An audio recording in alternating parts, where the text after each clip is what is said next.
So I've been jonesing to make an integral knife, and since we're getting ready for Blade Show in March, I've got to make inventory anyways. So we're gonna start Simply Knives episode 7, making an integral out of 1085. Keep watching.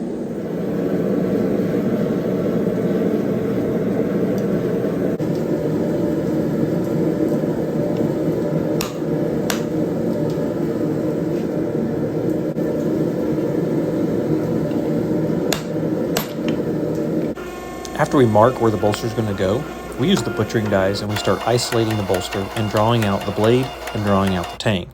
This isn't a very lengthy process, but you want to take it slow and make sure that you don't cut your steel or pinch your steel too thin. Next, what we're going to do after we finish drawing it out is we're going to cut it off. We can use the butchering dies, or we can use a hardy hot cut.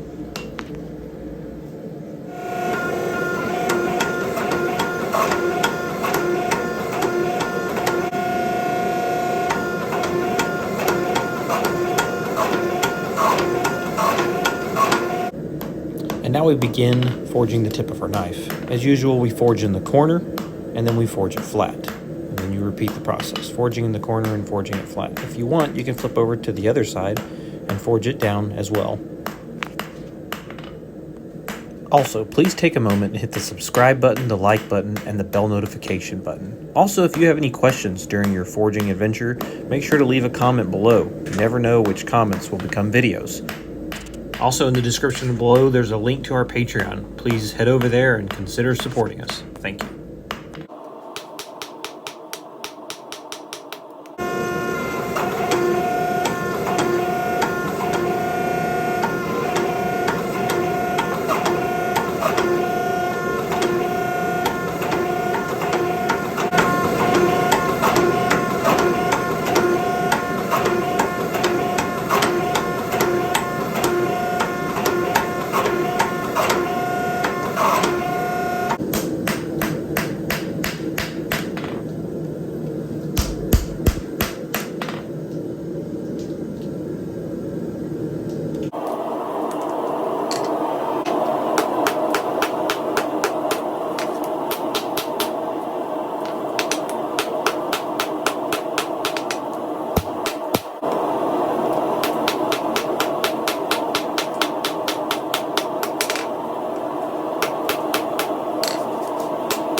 During this time lapse, we finish cleaning up the profile and we bevel the blade.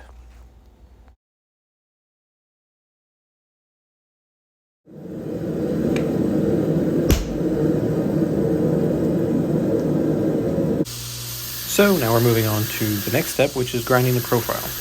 My tip for this video is to use sharp belts. I can't stress this enough. If you're a hobby knife maker and this is a hard one for you, I do understand it and I get it. And what I would say is if you have any extra money and you're purchasing belts, purchase good ones that last longer than cheap ones. But a sharp belt takes you a long way. Why? Because it cuts cleaner and it allows you to be more accurate and make precise cuts. That's just the simple truth of it. You can't get around using dull belts when you're grinding blades, and what's going to happen is you're going to overheat your blade, and then you're going to warp it, or you're going to mess it up, or it's going to get too hot and you're going to drop it in your hands and you're going to crack it. There's a numerous things that could happen when you're grinding a blade. So to avoid all this, use sharp belts. They also really help clean up the bevels when you have a nice sharp belt.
You may be wondering why I'm using a handsaw when there's a perfectly good bandsaw behind me. Well, the bandsaw is not big enough to cut through the hard wood, so handsaw it is.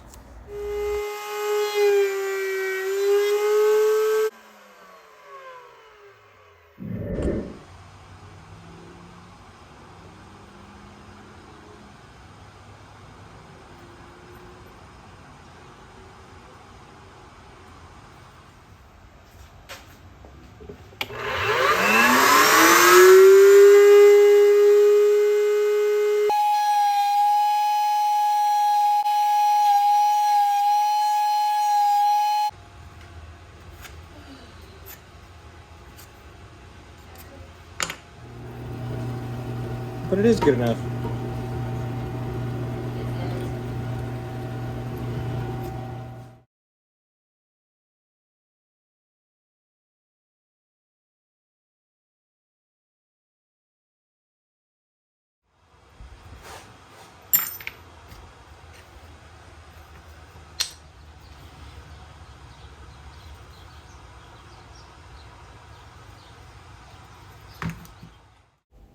Another simple tip for this video, as you saw in the previous 2 clips, always test fit your handle before you glue it up.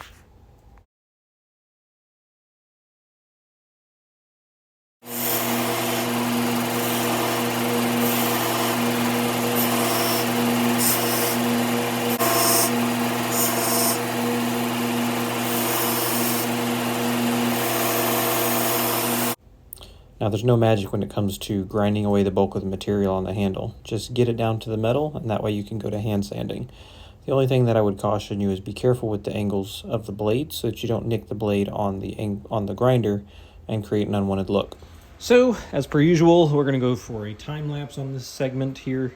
We're just going to be contouring the radiuses here, cleaning them up, making sure we keep all the lines the same. Also, while focusing on the back and the sides. Thing. So we're going to grab our mouse sander, we're going to get to work.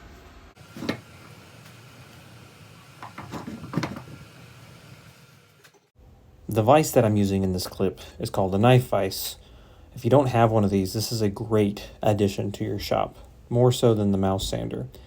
It allows the blade to articulate 360 while clamping onto the blade and giving you plenty of room to hand sand everything that you need to get to.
It's sharp.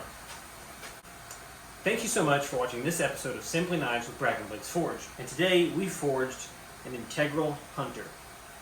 Now the unique thing about this build is that it's an integral, meaning it's forged from a round stock and it includes a bolster that is from the original stock. Now, we did something a little differently that we don't usually do. We polished it with conditioning belts and a buffing wheel.